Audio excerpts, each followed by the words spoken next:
Alright, what am I going to do with a watermelon and an apple? Stick around and find out.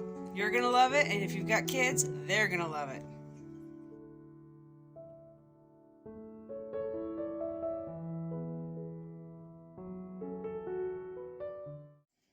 After washing my fruit really well, the first thing I do is I start to separate the apple.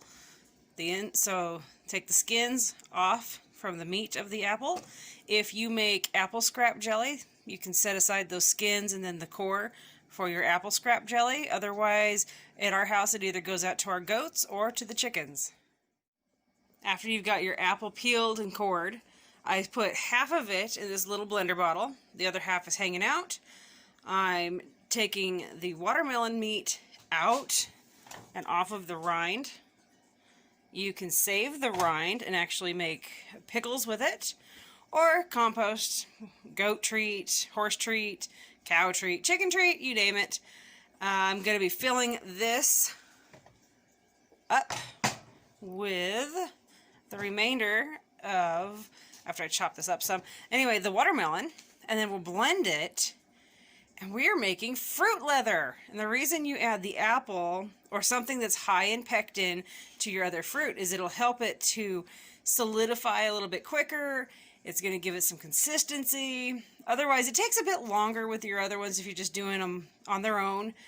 It can take a bit longer. The apple will sweeten things up. Not that watermelon needs any help with sweetness. We all know watermelon is sweet.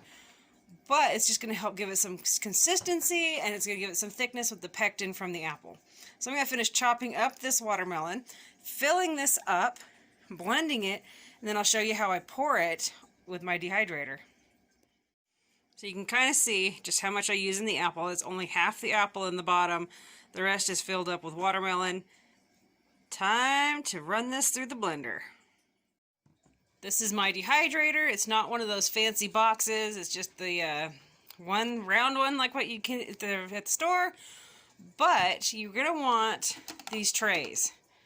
If you try to use wax paper, it doesn't work. It's just it runs everywhere.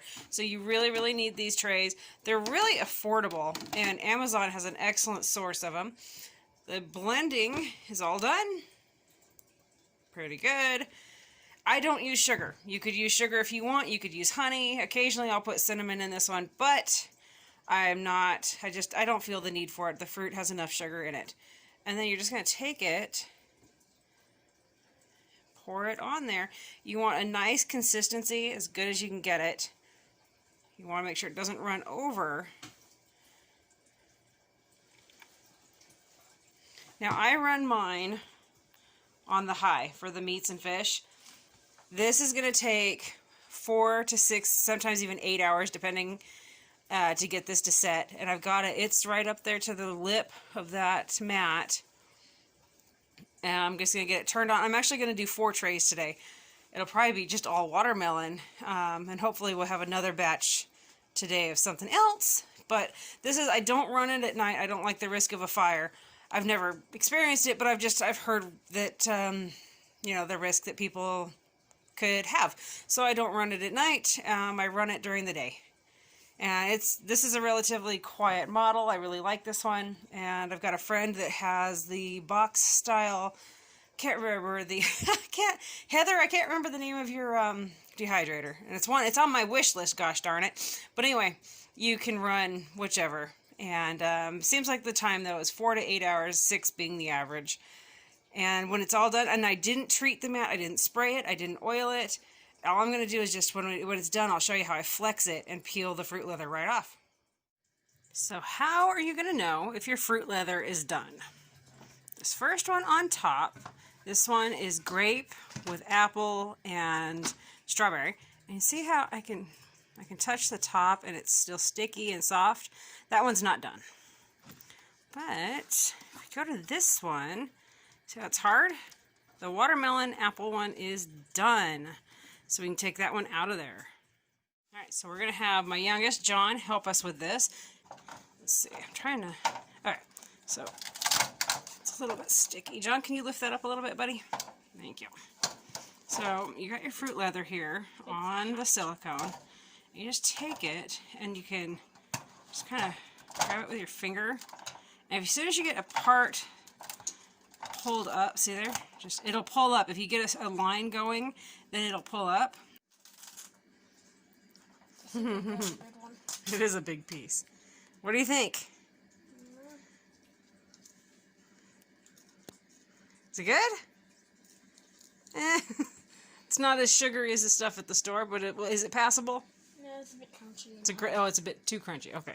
Well, anyway, that's your fruit leather for you guys. And actually, as it sits, it'll kind of soften up. It's hard when you first bring it off and it's hot, but it'll soften up. And you can, if you do this on paper, I've seen folks wrap it up or roll it like a roll up on paper if you want, on the wax paper. And you can do that. I'm just going to tear it into chunks like this and put it into a baggie or a jar, and then they can just reach in and grab whatever they want. So there you go. I mean, it's a super simple, quick snack. The kids, they really do like it. He's kind of on a I want sugar kick, but that's all right. Healthy snacks is where it's at.